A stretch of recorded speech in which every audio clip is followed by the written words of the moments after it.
Assalamualaikum warahmatullahi wabarakatuh. Saya Jenny Alvisa dengan NIM PO 7122181015, mahasiswi Poltekkes Kemenkes Palembang, program studi keperawatan Batu Raja. Di sini saya akan menjelaskan algoritma penatalaksanaan henti jantung pada aritmia. Seperti yang kita lihat pada kotak pertama, henti jantung tanpa nadi. Ketika kita menemukan klien dengan kondisi henti jantung tanpa nadi, yang perlu kita lakukan ada 3. Yang pertama, BLS algoritma, meminta bantuan dan lakukan tindakan CPR. Yang kedua, beri oksigen bila tersedia. Yang ketiga, pasang monitor jantung. Selanjutnya, kita beralih ke kotak kedua. Periksa irama jantung. Apakah perlu defibrilasi? Seperti yang kita ketahui, henti jantung disebabkan oleh VF atau VT dan asistol atau PIE.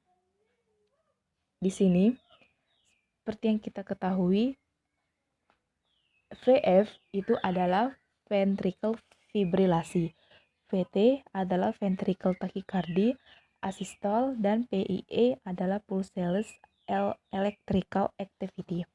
Di sini saya akan membahas pada kotak ketiga terlebih dahulu, VF atau VT.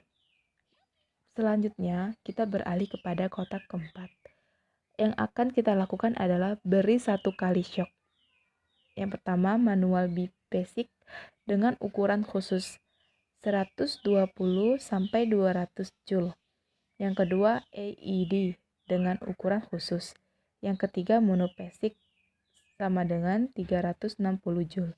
Lakukan CPR segera. Selanjutnya, kita beralih ke kotak kelima. Periksa irama jantung, apakah perlu defibrilasi atau tidak. Selanjutnya, setelah kita ke kotak kelima, kita ke kotak keenam. Lanjutkan pemberian CPR sementara. Defibrilator di charge. Kemudian berikan 1 kali shock. Segera mulai CPR setelah pemberian defibrilasi. Ketika IV atau IO tersedia, berikan vasopressor dan lanjutkan CPR sebelum atau sesudah defibrilasi. Yang pertama, epinefrin 1 mg IV atau IO, ulangi setiap 3-5 menit. Yang kedua, mungkin bisa diberikan 1 dosis vasopressin 40 unit IV atau IO untuk menggantikan dosis pertama dan kedua dari epinefrin. Selanjutnya kita beralih ke kotak ketujuh. Periksa irama jantung. Apakah perlu defibrilasi atau tidak? Selanjutnya kita ke kotak 8. Lakukan CPR. Lakukan defibrilasi 1 kali. Segera mungkin lagi CPR setelah pemberian defibrilasi. Berikan bersamaan dengan CPR. Sebelum atau sesudah defibrilasi. Amiodarone 300 mg IV atau IO. Kemudian siapkan kemungkinan tambahan 150 mg atau lidocaine 1-1,1 mg per kilo BB dosis pertama. Kemudian 0,5 sampai 0,7 mg per kilogram, maksimal 3. Selanjutnya, saya akan membahas tentang asistol atau PAA. Dan di kotak 10, lakukan CPR segera sebanyak 5 siklus ketika telah tersedia IV atau IO. Beri vasopressor epinefrin 1 mg IV per IO. Ulangi setiap 3-5 menit atau beri 1 dosis vasopressin 40 unit IV atau IO untuk menggantikan epinefrin dosis pertama dan kedua. Atropin 1 mg IV per IO untuk asistol atau PIE dengan frekuensi lambat. Ulangi tiap 3-5 menit sampai 3 dosis. Selanjutnya, kita ke kotak 11. Periksa irama jantung, apakah perlu defibrilasi atau tidak. Selanjutnya, kita ke kotak ke-12.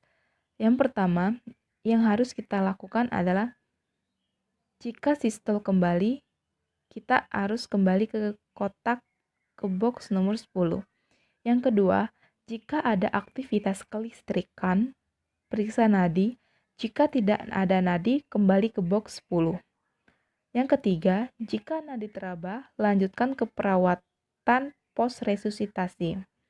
Jika di kotak ke-12 ini selesai kita atasi, maka kita lanjutkan ke kotak ke nomor 13, yaitu kembali ke box 4.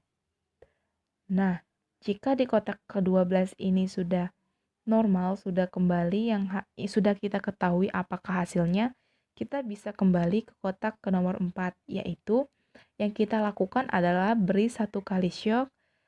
Yang pertama, manual bisi basic dengan ukuran khusus 120 sampai 200 joule. Yang kedua, AED dengan ukuran khusus. Yang ketiga, monopesic 360 joule. Setelah itu, lakukan CPR segera. Baiklah, itulah yang dapat saya sampaikan tentang algoritma penata laksanaan henti jantung pada aritmia. Jika ada kesalahan, saya mohon maaf.